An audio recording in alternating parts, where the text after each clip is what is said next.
Hey guys, I'm going to try and do a little video of the latexing, the way I do my latexing. Again, this is with the Burma rubber from Sculpture Supply. I'm just going to put sort of a medium thickness coat onto this. I try and go from coat to coat with thicker or thinner, so I try to vary that. I'm just going to do the back sides here that you guys can't see first, and then I'll talk about what I'm doing in a second there. So I don't know if you actually see the front edge either, but anyways, the top here. So one time I'll brush it on that way. Next time I do a coat, I'll do it the other way.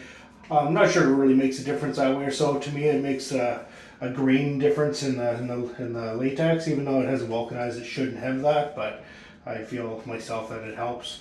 What I'm doing with the thickness here is I'm putting it on enough that if I run the brush back over it quickly, it doesn't like pick up a whole bunch left on it. It's just enough to put a layer on.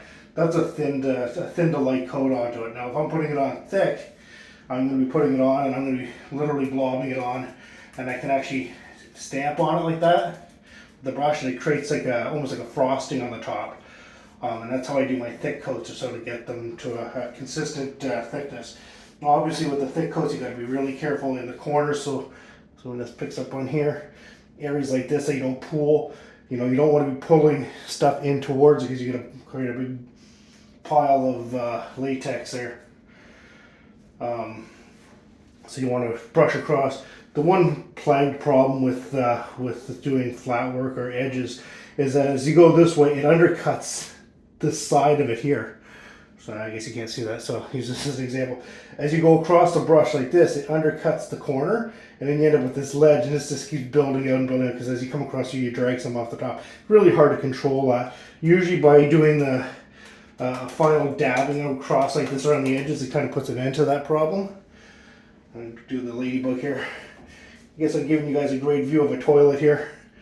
That's my high-tech workstation here, because I can keep the fan running in here. I've turned it off momentarily so you guys can hear me over the fans running, because I've got 3 different fans running in here to keep things drying fast.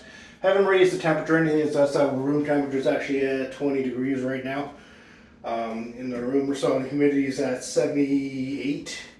I'll show you the thing here in a second. I'm going to reposition this.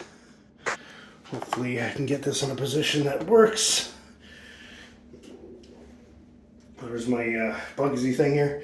So, whoops.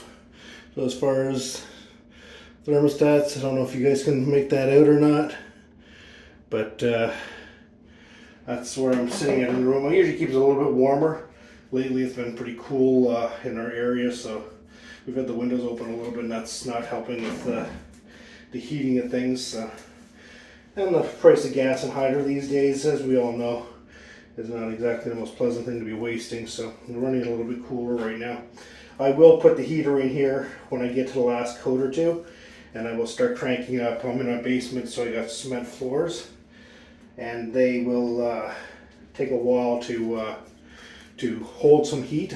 So even though it'll be hot coming out of the little furnace, it won't be building up in the room for, well, probably a couple hours. So by the time I get it starting to warm up, I'll be on my last coat. I usually warm up a lot sooner than that, but I'm second guessing a bunch of things. I don't think the temperature was part of the problem, because I've done that on everything I've latexed since I started latexing, and never had a problem with the temperatures. But just because I had a couple of units fail last time with the delaminations, which I never had prior to that, I'm second guessing everything. So that's why a lot of documentation on the video this time around to try and identify what the culprit was.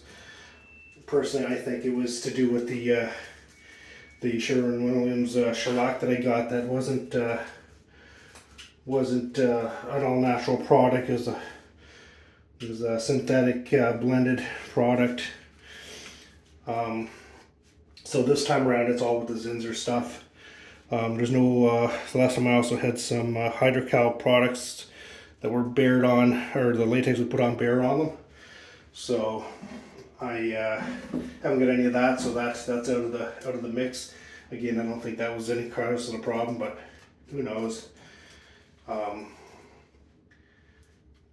It's just a matter of trial and error. So I was preparing to do a test board so you guys could see the results of all different materials and sealers and all that kind of stuff, because all this stuff is done with that. I've also used a Behr wet look sealer on the cement, the vault and the vault lid. The rest is all the Zinsser stuff, which has been a tried and true thing for everybody, and I trust everybody what they've done, so I don't see that as being a problem. I've let everything dry. Everything's got at least 3 weeks of curing time here, except for the clay. Obviously, the clay is just leathered up by 24 hours. So that's basically the way I put the latex on. I don't go over top. When I put it on thick, I will put it on, you know, substantially thicker than this. But that's basically all I do. Let's see if I can raise this up for the grasshopper. My phone is too heavy for my stand. It actually starts to sag down. Things like this, you gotta watch little cubbies like that. I've got a couple of spots that are soft. That's where I like these brushes, because if I have a soft spot, I can go over top of it. It should cure properly before you do that, but just so I'm not having to have different calendar checkbooks for how many coats I put on this thing and how many coats I put on this. Those are all the same basically. I kind of overlook those areas and just go lightly over so I don't tear the skin off of them. I will let this cure. I will not take these out of these mold or fiberglass for at least 3 or 4 weeks. I know, like, technically in a couple of days or so, if you heat it up, you can. I'm a firm believer in natural vulcanizing. Even though I throw the heat and get it there fast, I still give it that time for that internal molecular change to happen in the latex itself. And again, as I go, I just be very careful I don't leave any pools and corners. As Webb's famous line, he likes to rake things out, and that's all that means, is pulling out the puddles and making sure it's consistent thicknesses everywhere. Some areas you'll always have problems because the wind, the air from the fans won't blow into. Fans are your best friend for doing this. Even if you got fans, though, you get certain pockets that you're just not going to get into with the airflow, and they're not going to dry properly. And sometimes they just don't make sense right out of the open and they don't dry properly. I can't explain that, but it happens. I got one spot on a cat that's doing that right now, and I have no idea why. Don't know if there was a little bit of water, the brush was still wet or something that got into it or something in that spot. It's in the upper layers, so it's not too concerning. You can probably see the back of my head quite a bit there. Apologies.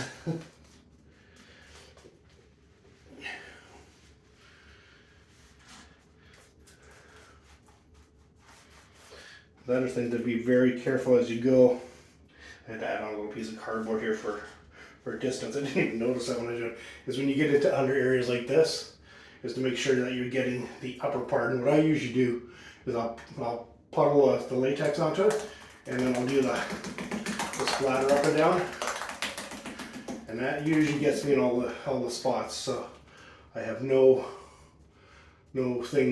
visible here. That's still the amber colored latex that's completely covered. Sometimes you got to go in. I've got, if I get my hands on it here, I take a brush and I bend it, and that's my trouble spot fixer. Because you'll always have some areas. So the elephant's got a few, the wagon's got a few spots that are really troublesome that way or so.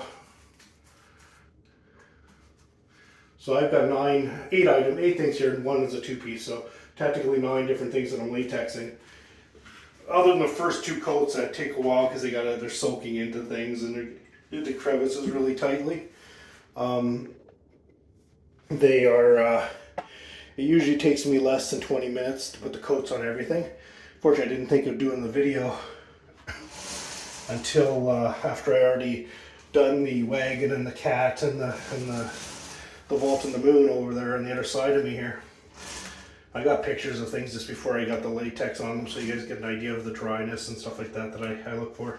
Again, I'm careful in certain areas, so I'm not adding latex and tearing anything. The elephant here is actually my biggest culprit for that. Underneath behind the legs here is going to be a real challenge to get them to cure properly, because it is several layers of semi-cured stuff. I'm taking a chance on that or so. You know, if it fails, it fails. You know, it's just a little bit more latex. So far I've used a 5-gallon drum. I've gone through, I bought a 5-gallon drum, a couple of them actually. And I've gone through about probably 3.5 to 4 gallons so far, just doing these little things. Well, I say little things, they're not really little. On the scale of concrete stuff, these are actually on the larger side, where some of my stuff is huge. So I call them small.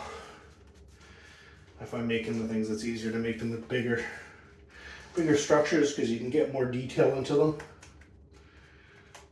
And it shows nicer on the finished product. And again, on the inside here, I kind of saw around. This is where, I don't know if you can see this, but you can see the brush, how flexible and soft this is. It's like a chip brush for the softness, which everybody, you know, a lot of people use. But what it's nice is that the bristles are even and they're consistent, whereas chip brushes are all over the place. So it's really hard, I find, to control them. To each his own, so everyone likes things different ways, and so as do I. Some things I've done for a long time, and I gave other people's things to try, and I have gone that way because I find, okay, well, that does work better. I just wasn't giving it enough time to get used to how to do it. I'm usually doing this in my shorts and some old bummy clothes or so, which I'm semi in bummy clothes right now. I've got good jeans on, which I've now got covered in latex. So a lesson to everyone else: do as I say, not as I do. Don't wear good clothing when you're doing latexing. They're not good, not cheap. Unfortunately, these are just some good jeans, but they're just cheap jeans. They're not expensive, so the wife will shoot me for wrecking them, I'm sure. But the trade-off is that, oops, so I got the latex done. I didn't realize the camera's gone down again. Bring it up again, sorry. In case you guys missed a lot of that. As Webb can, I'm sure, can contest, or no, what's the word, not contest, but agree to. Trying to film with one person is not easy. Wife isn't always accessible for me to help me with stuff like this, especially with the smell of this stuff. That's the one thing in this room, is that I do have, I generally have the fan running, and I got a crazy oversized fan in this bathroom that goes directly out the wall. So I got good ventilation. But when I turn it on, it gets a little bit loud, as you can hear. I'll turn the fans back on. But anyways, that's it for now. Hope this helps, and I'll talk to you later.